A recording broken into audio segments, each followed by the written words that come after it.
1600 শতকের শেষ দিকে ইংরেজরা নতুন পৃথিবীতে উপনিবেশ স্থাপনের চেষ্টা করেছিল।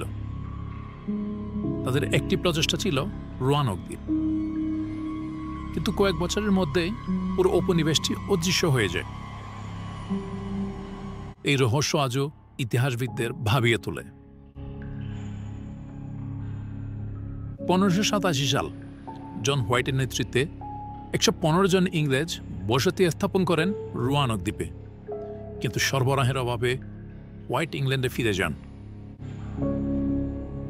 যুদ্ধের কারণে তিনি 3 বছর পর আবার ফিরে আসেন, কিন্তু তখন উপনিবেশটি পরিত্যক্ত।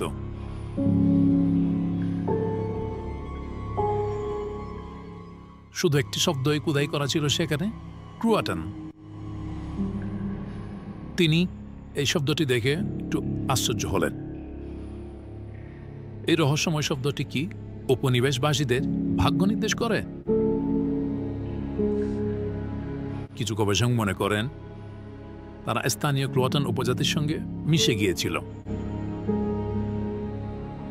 আবার কেউ কেউ মনে করেন তারা অন্যত্র চলে গিয়েছিল বা কোনো বিপর্যয়ের শিকার হয়েছিল। 1937 সাল ডেয়ার স্টোনস নামে কিছু পাথর আবিষ্কৃত হয়, যেখানে উপনিবেশবাসীদের বার্তা খোদাই করা ছিল। তবে অধিকাংশ গবেষক এগুলোকে প্রতারণা মনে করেন, তবে রহস্য এখনো অমীমাংসিত।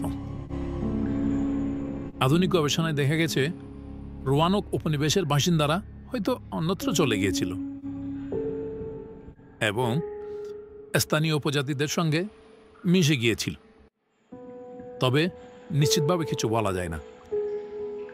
রোয়ানকের হারিয়ে যাওয়া উপনিবেশ আমাদের মনে করিয়ে দেয় ইতিহাসে এখনো অনেক রহস্য রয়েছে। এই রহস্যগুলি আমাদের কৌতূহল জাগায় এবং অতীতকে জানার আরও আগ্রহ বাড়ায়। আপনি কি মনে করেন রোয়ানকের উপনিবেশবাসীরা কোথায় গিয়েছিল? আপনার মতামত কমেন্ট করে জানান, আর এমন আরও ইতিহাসের রহস্য জানতে চ্যানেলটি সাবস্ক্রাইব করুন।